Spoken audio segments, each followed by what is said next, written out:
to the show. Howard Smith is a filmmaker and a columnist with the Village Voice here in New York City. He won an Academy Award a few years ago for his film entitled Marjo. In 1980, he won a critical acclaim for his film Gizmo. Now, Gizmo, if you're not familiar with this, was a collection of vintage film footage of inventors and ordinary people attempting maniacal feats for the sake of fame and fortune. If you have not seen this stuff before, you're in for quite a treat this evening. Please welcome Howard Smith.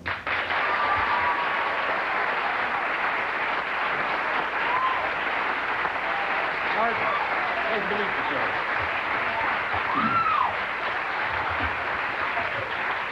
The film Gizmo, 1980, I guess, is when it came out. Mm-hmm. And for people who have not heard of it, what was the premise of the movie? Well, I wanted to show all kinds of different inventions. I made the movie primarily for laughs, to show that it could also be a very funny experience being an inventor, which I had been myself as a teenager, which is, I guess, where I got the idea originally for the film. What did you invent? Anything of note? No, I never sold anything, but the advantage of being like 13, 14 years old and having inventions is you can get to see the president of any large corporation. When they hear that it's you on the phone who's 13 years old, they're perfectly willing to see you. Because that's the market they're looking for generally, huh? Yeah, and they're amazed. They can't believe that somebody that age has an invention. Now, you assembled these into a feature film, and we're going to, I guess, take a look at the first group of them, which would be inventions that never really worked, like edible paper. Most inventions don't work. Most of them don't? Most don't. I mean, I have 22 researchers working on this film for 3 years all over the world, so I've looked at thousands of inventions. Okay, and this is a sampling of inventions that just never really worked. Take a look from Gizmo. As you may see here, this is a talking clock, one of the latest inventions. This clock will talk out the time every hour on the hour to appropriate to the time of the day and night. This is the speaker. Down here you may see the synchronized record that we're using into this mechanism. Of course, the speaking of this, you will hear through this here speaker here.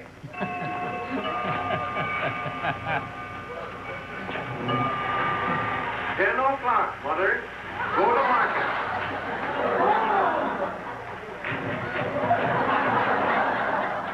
This is a special kind of chest gun from France. Shooting bullets from his chest. Wouldn't pose such a serious threat to store owners if they were wearing a chest and wristband device like this.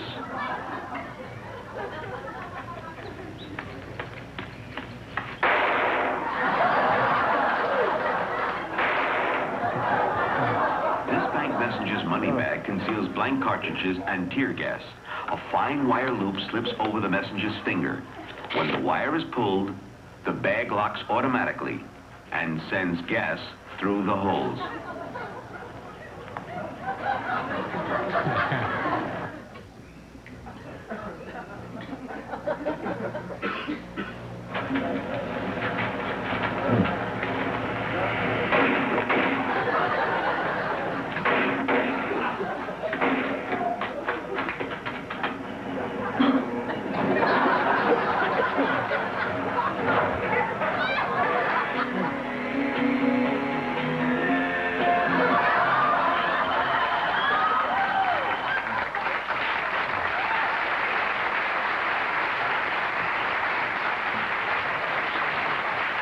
I can't tell you how many spaghetti forks I saw. A lot of those, huh? Every single country, everybody's trying to invent a better way to eat spaghetti. Yeah. Now, the stuff we saw there seemed to be, it's not current. It's 10, 20, 30 years old, perhaps. Right. Are you under the impression that people are still doing this kind of thing, or was that a phase or a fad at one point to invent odd things and document it like that? Well, the world has gotten so technological today that it seems it's primarily being done by research and development sections of large corporations. The backyard inventor seems to have gone away somewhat, but not completely. I happen to think that's part of one of the problems, maybe, with the economy in general, the idea that it's lawyers and accountants running it rather than an entrepreneur inventor who's running things. All right, you have another section of the film. This deals essentially with people and things they do with their bodies. Yeah, it's a form of an invention. It's like reinventing the human body. Okay. And again, it's pretty much self-explanatory.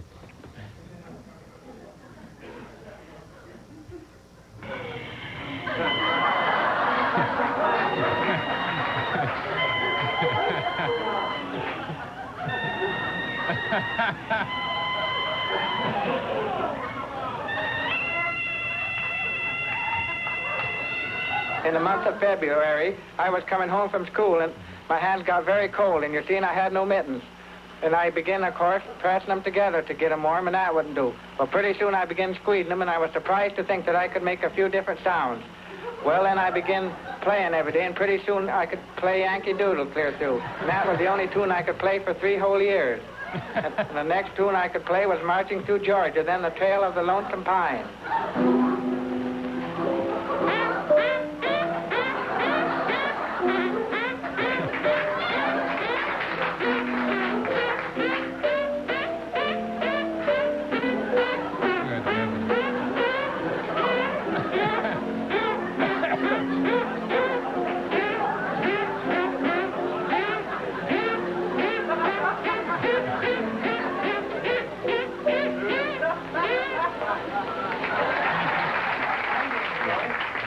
I was in my backyard entertaining a friend with my hands.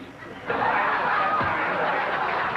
evolved an instrument that would play much faster. And as time went on, I improved it, and this is the result. I will now play Dixie.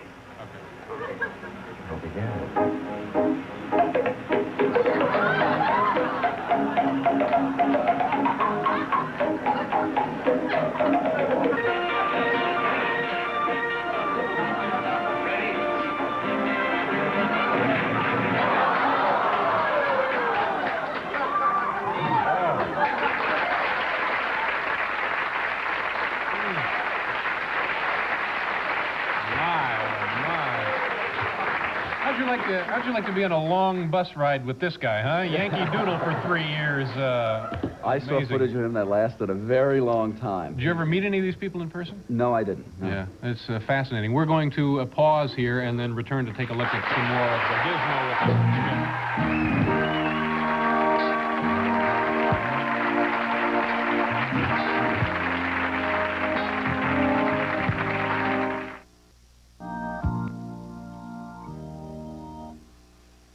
Transportation for some of Dave's guests provided by Melman Coach Lines. If you need reliability, comfort, and safety, stay at home. If you want to ride on a bus, ride Melman. Melman Coach Lines. We stop at most corners. Hi there. Welcome back to the show. Howard Smith is here, and we're looking at some footage from the film Gizmo. So the film is essentially an hour of the kind of thing we have seen. Did you... No, it's close to an hour and a half. Hour and a half? In assembling this stuff, do you ever come across any footage where... We saw the guy with the cannonball. Like, had somebody been injured in a film clip, would you have included it in the film? Like, if that guy, if it had bounced off his forehead, would he have made the final cut? Since I didn't go for a serious mood in the whole film, when I did find... And there is plenty out there of people who were hurt, especially in the flying area. Plenty of footage of people who went up in a plane. You see them fall right out of the plane. In the early days of flying, everybody thought it would be very easy, especially if you made yourself look like a bird. Yeah. People felt you could go off anything and you'd fly, and they died. I tended to leave that out. Yeah, that's... I found through having many screenings while I was editing the movie in front of live audiences that there wouldn't be any laughter in the theater for about 15 or 20 minutes after someone died. Yeah, that takes the fun out of it, I guess. It's interesting to me that these people are serious enough about what they do to go to the trouble to have it documented. Did you have any trouble sorting out the fakes from the real guys? No, after a while, since I looked at thousands of pieces of it, I could pretty well tell that. But there's something about the way all these people presented themselves that's fascinating. Because after working for 2 or 3 years, let's say in a garage, using all the money they and their families have, they would then be ready to present this to the world.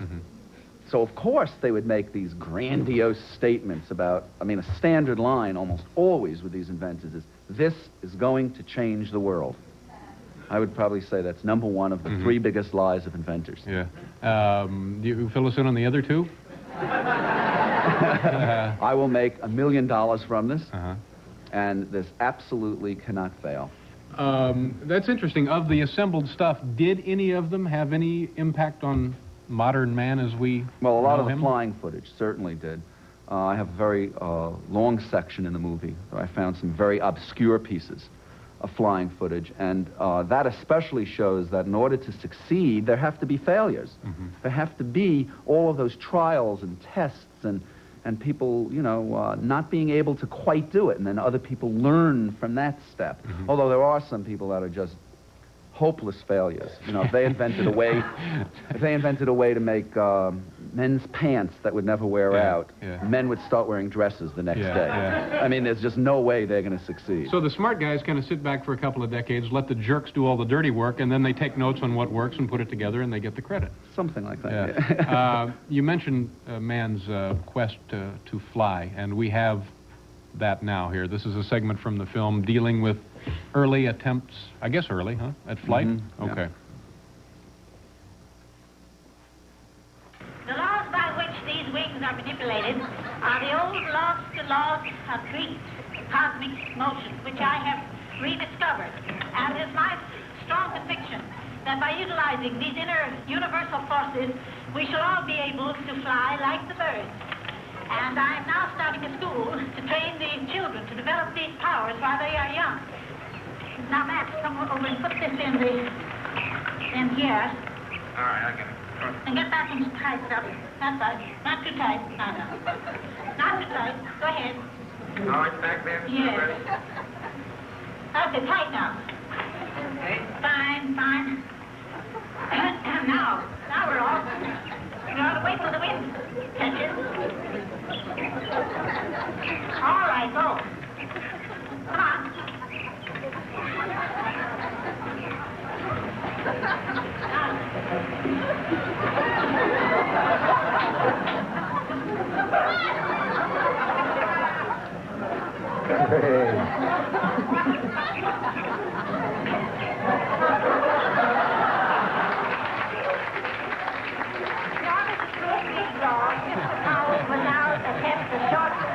From the treetop.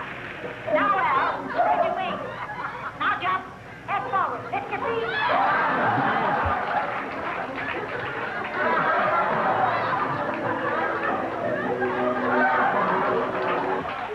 And here I am. You can look this device over.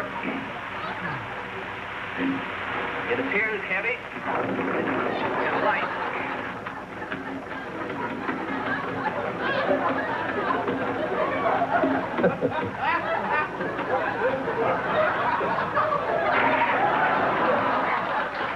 This is the first American rocket airplane flight. It is being staged to demonstrate the practicability and feasibility of transporting mail and other merchandise by rocket airplane. This particular plane will take off from Greenwood Lakes, New York to Jewett, New Jersey, and will carry 6,127 pieces of mail.